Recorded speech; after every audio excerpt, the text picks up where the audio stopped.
Thank you very much for joining us once again for this edition of Computer Insider. Now that we have the Christmas season safely in our rearview mirrors, a lot of people have been asking me about what's the best way to distribute music within your own home. Being a bit of a techie and also a radio station owner, I've had several ideas as to what the best approach to do this is. The first thing is to actually define what it is you want to be doing in terms of distributing the music. The reason for this is important is that there are really 3 or 4 different ways of approaching the problem, depending on what you're really looking for. If you're just looking to listen to music on a small radio and it's capable of reading a USB memory stick, it's simply a matter of putting the music onto the thumb drive and inserting it into the radio. If you're looking for something a little bit more sophisticated, you could set up a small server and then make the music available across your internal local area network. And finally, if you're looking to have your music available on a large number of radios, some of which may be more technologically advanced than others, then possibly the real answer is to set up a small FM transmitter and broadcast your music throughout your house. You should really keep in mind, though, that there are several laws that govern the use of broadcasting on the FM dial. Always a good idea to find out what you can and cannot do before you venture too far in any one direction. The goal that I was looking for wasn't so much to have music available on every radio, but rather to have every radio playing the same song at the same place at the same time. So as you walked around the house, room to room, you'd be hearing the same song at the same point everywhere. My first thought was to set up a small server and then distribute the music around the house by my local area network. The problem I ran into was the fact that the vast majority of servers today send out their information via unicast rather than multicast. The simple difference between the two is that in a unicast environment, every appliance picks up a separate feed from the server, then plays that feed. In a multicast environment, there's one continuous feed coming from the server that you simply listen to.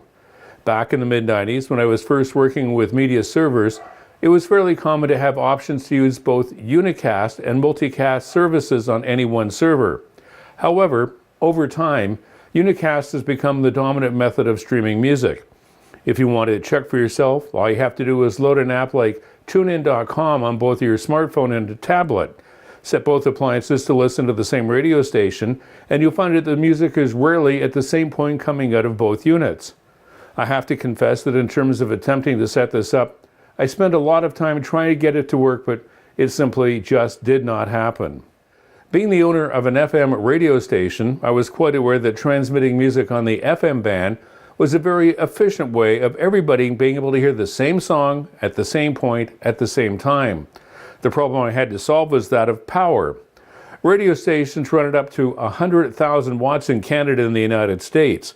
Both countries have regulations which govern who can broadcast and how much power they can use. To maintain compliance with the regulations, you can purchase a very small transmitter from a retail store, which are designed to allow you to plug your smartphone or iPad or whatever into the device and transmit a signal a few feet to your car antenna or car radio. I knew this would be an efficient way of distributing the music, but I had no idea of how I would bring the range up to the levels I needed to cover the entire house. Over a period of time and trying various connections and setups, I eventually was able to set up one of those devices so that it could deliver a fairly good stereo signal throughout the building. What I did was to plug the transmitter into the audio output from the device where the music was located. In my case, it was a small computer. Generally speaking, the power cord of the transmitter is also the antenna for the transmitter. So what I did was to wrap the power cord around the antenna that I used in my basement of the house to pull in distant radio stations for my stereo. I took the wires that are the output from the antenna and connected them to my old cable TV wires that were not being used in the house. I then went room to room in the house and connected each radio using a cable from the old cable TV jacks and connected it to the antenna on the various radios around the house that I wanted to listen to the music on. It turned out to be a brilliant idea. Each radio in each room gets the same signal so that we hear the same music at the same point everywhere. The reason I wanted to do this was that I was hosting various people in for parties over the Christmas season, and we wanted to have Christmas music on all the time. The whole process worked really, really well, but regrettably, I think I was the only person who actually appreciated the sophistication of the solution.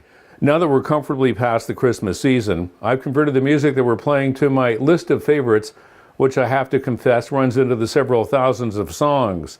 Another time we'll talk about how to get the music to play in automation and the things that you can add to a player which can really improve the overall functionality of your home music system.